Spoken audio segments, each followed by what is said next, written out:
Dear Patriots, before the news starts, please subscribe to our patriotic channel by clicking the subscribe button. Give us a thumbs up to this video. Don't forget to leave your opinion below in the comments section. Share the news on Facebook and Twitter so you friends see it. Thank you. Liberals launch attack against Taylor Swift for saying she had a great year. Taylor Swift just got in big trouble with liberals? Why? For feeling happiness. With Donald Trump as president, you are not allowed to feel joy. Swift started the controversy with a post of a London concert on Instagram. I love you guys so much. This was a photo at Paul_Sidoti took at a Capital official Jingle Bell Ball in London a few days ago. I couldn't have asked for a better year, all thanks to you. Thanks for all the birthday wishes. Can't wait to see what 28 will be like. See you on tour, wrote Swift. That was enough to offend liberals. Is there anything more annoying than Taylor Swift talking about what a great year 2017 has been while everyone else is fighting for our lives under Trump? Ugh! Wrote Kevin Allred, a college professor who teaches a class called Politicizing Beyonce. She is so out of touch with the real world that it's disturbing. Lol. Nobody cares what a great year she had, wrote another user. I mean, yeah, there were Nazis and white supremacy marches, and families are being torn apart, and there were mass shootings, and people are losing health care, but none of that affects me, so 2017 was great, wrote another.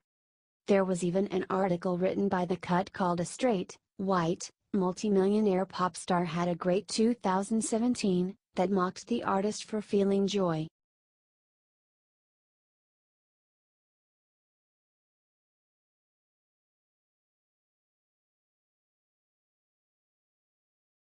Watch Joe Scarborough accuse Trump of having a mind meld with Putin. MSNBC's Joe Scarborough keeps getting lower and lower. He showed some clips of President Trump and Vladimir Putin saying vaguely similar things and then accused them of having a mind meld and being one person. Boy, I tell you what, Willie, that is some message discipline. You've got to really respect those two guys just for no other reason to have the message discipline that they have. It's so jarring. And we're going to be introducing Peggy Newton in a second here, said Scarborough after playing a couple of clips. But for those of us who grew up as conservative Republicans in the height of the Cold War, it really is jarring to see Donald Trump in a minute meld with a man who runs a country that invades other countries, said Scarborough. That shoots down passenger planes, that assassinates journalists, that assassinates political leaders, pretty jarring. But he's doing it, and as David Ignatius says, that facts are hiding in broad daylight, said Scarborough. Former KGB agent Putin knows exactly how to play Donald Trump. He says exactly what he knows Donald Trump will respond to, responded MSNBC's Willie Geist. Oh my God, he plays him like a fiddle, said Scarborough. And in fact got a phone call from the president yesterday, said Geist.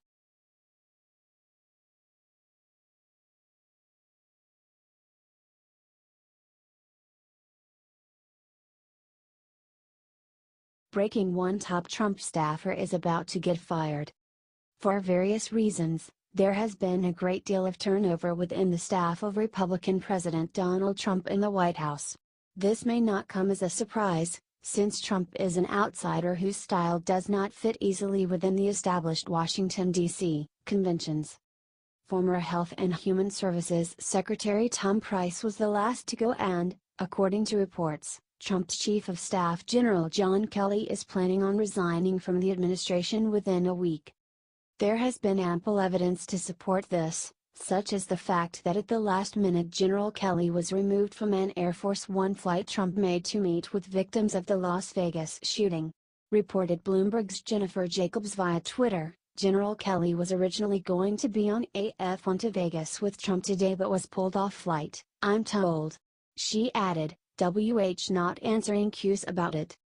It has been the custom for General Kelly to accompany President Trump on his trips, so this unexpected decision is telling.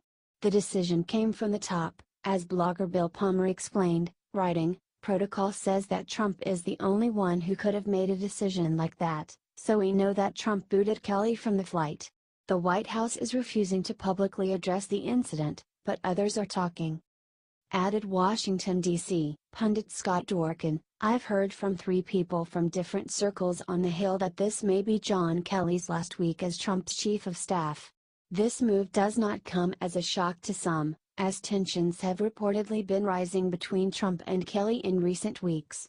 Described The Washington Post, Trump chafes at some of the retired Marine Corps general's moves to restrict access to him since he took the job almost a month ago, said several people close to the president. They run counter to Trump's love of spontaneity and brashness, prompting some Trump loyalists to derisively dub Kelly the church lady because they consider him strict and morally superior. Do you think Trump will be better off without General Kelly?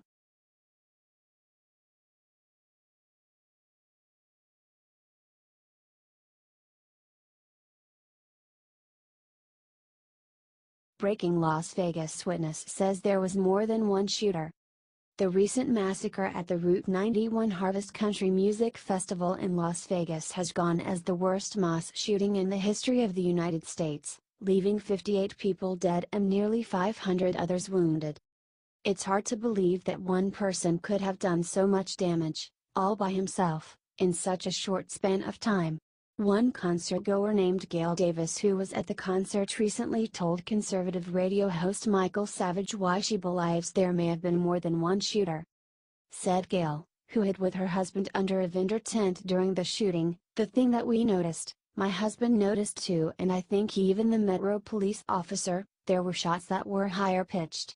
There were shots that were lower sounding, and they were going at the same time, and the lower shots were getting closer to us, and I'm thinking, oh my God, somebody walking in the crowd is spraying their gun back and forth and shooting people."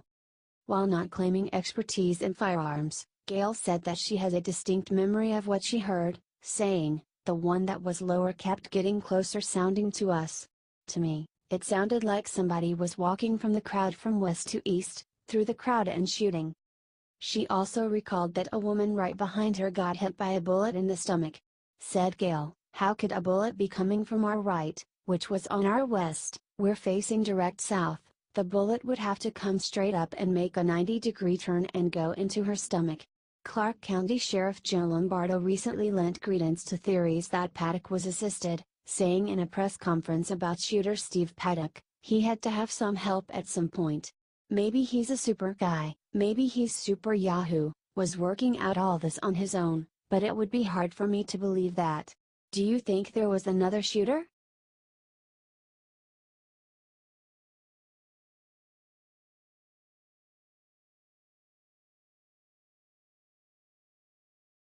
It's not fake.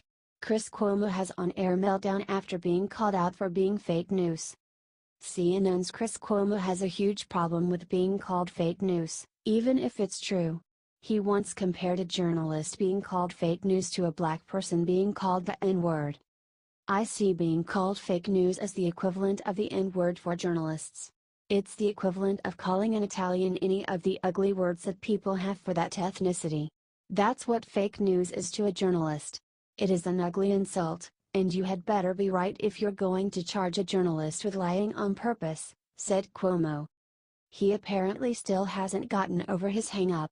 Mick Mulvaney, Office of Management and Budget Director, accused Cuomo of only reporting on the bad stuff when it comes to Trump and Puerto Rico.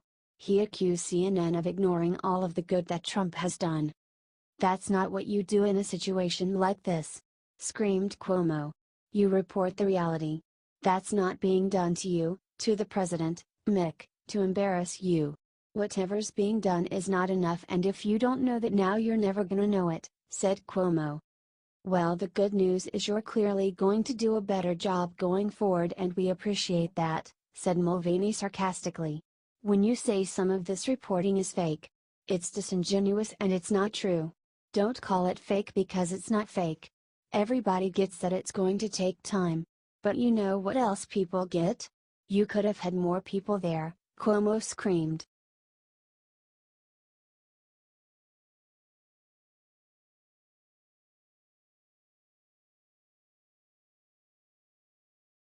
Something stinks. Hannity and Tommy Lauren expose what's suspicious about media reporting on shooting. Sean Hannity and Tomi Lahren went to Las Vegas and commented on the suspicious way that the mainstream media has been reporting the shooting. Instead of reporting on any of the facts of what has happened, they immediately made it political. Tomi Lahren made the point that those who are hell-bent on murdering thousands of people won't care about breaking the law. Guest Kaya Jones agreed. "If you have evil intentions in your heart, you're gonna find a way," Jones said. "Criminals, terrorists, psychos, they don't obey our laws. They don't care about your gun control. When you have a gun-free zone, you are neutering everyone there," said Lahren. "Here's my question though. Why are we spending all of this time, not us, but others in the news and others in the celebrity sphere, why are they spending so much time analyzing what kind of guns he used, how many he had?" asked Lahren. "I want to know more about him and more about his friend. I want to know about the victims and their families," asked Lahren. "Don't you find there is something off here?" "Really off?" asked Hannity. "Where there's smoke, there's fire," said Lahren. "Usually in situations like this you know everything about the person. Every Facebook page they've ever been on, everyone they've ever known, and all of a sudden, all we're talking about is the weapons he used and the firearms? No, something stinks," said Lahren. "Do you agree?"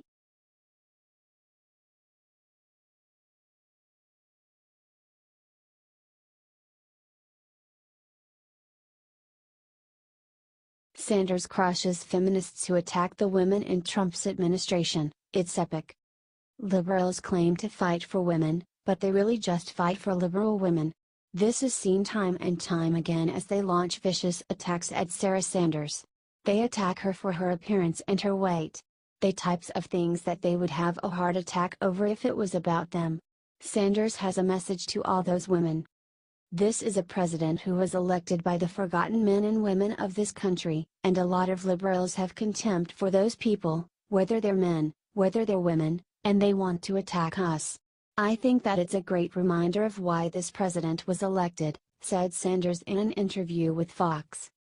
"We're going to continue to grow the economy, continue to create jobs, 2 million new jobs since this president came into office. And I'm sure a lot of those are going to women. And maybe we'll get to replace some of those female journalists out there that don't like us very much at some point," said Sanders. "The bottom line is, this is a president who's focused on getting things done, focused on getting things done for the men and women that frankly, a lot of the liberal elites in this country don't like, have contempt for," she said. "And he's focused on empowering women, and he is doing that in the way he puts people in place in his administration.